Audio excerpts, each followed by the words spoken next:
ഓ രമണിയാന്നല്ലേ വിളിക്കുന്ന അഞ്ജുന്റെ മാർക്ക് അറിയാനായിരിക്കും. ഓ അവരെ മോളെ തിരാന്നെങ്കിൽ ഞാൻ വിളിച്ചു ചോദിച്ചു പോയി. ആ രമണി, എന്തൊക്കെയുണ്ട് വിശേഷം? സുഖന്യാ? ആ, അഞ്ജുന്റെ മാർക്ക് വന്നു.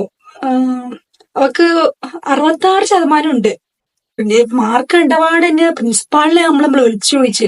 പ്രിൻസിപ്പളായിട്ടല്ല, ഓക്ക് നല്ല കമ്പനിയാണ്. അതുകൊണ്ട് തന്നെ നമ്മള് നല്ലോണം പഠിക്കുന്ന കുട്ടിയായിരുന്നല്ല. അപ്പൊ ഞാൻ എന്നാ വിചാരിച്ച് ഈ 66% എന്നാ ഇപ്പൊ കുറഞ്ഞു പോയെന്നുള്ള രീതിയിൽ ഞാൻ വിളിച്ചു ചോദിച്ചു. അപ്പാണ് പ്രിൻസിപ്പൾ പറയുവാന്ന്, കുട്ടി പേടിക്കേ വേണ്ട, ഇപ്രാവശ്യത്തെ പരീക്ഷ ഭയങ്കര ടഫായിരുന്നില്ലേ എന്നാ പ്രിൻസിപ്പൾ പറയുന്നത്. നിങ്ങളത് അറിഞ്ഞില്ലേ? അന്നേ പറയുന്നുണ്ടായില്ലേ പത്രത്തില്? അല്ലെങ്കിൽ നിങ്ങൾക്ക് അറിയില്ലേ, അഞ്ജു നന്നായിട്ട് പഠിക്കുന്ന കുട്ടി ഉണ്ടായിരുന്നില്ലേ? എല്ലാ പ്രാവശ്യവും നല്ല മാർക്ക് ഉണ്ടായിരുന്നില്ല. ടീച്ചേഴ്സിനെല്ലാം അവളെ ഭയങ്കര ഇഷ്ടമായിരുന്നു. എന്നാ പറ്റിയെന്ന് അറിയില്ല, പക്ഷെ എന്നാലും ഇപ്രാവശ്യത്തെ പരീക്ഷന്റെ കുഴപ്പമാണ് അത്.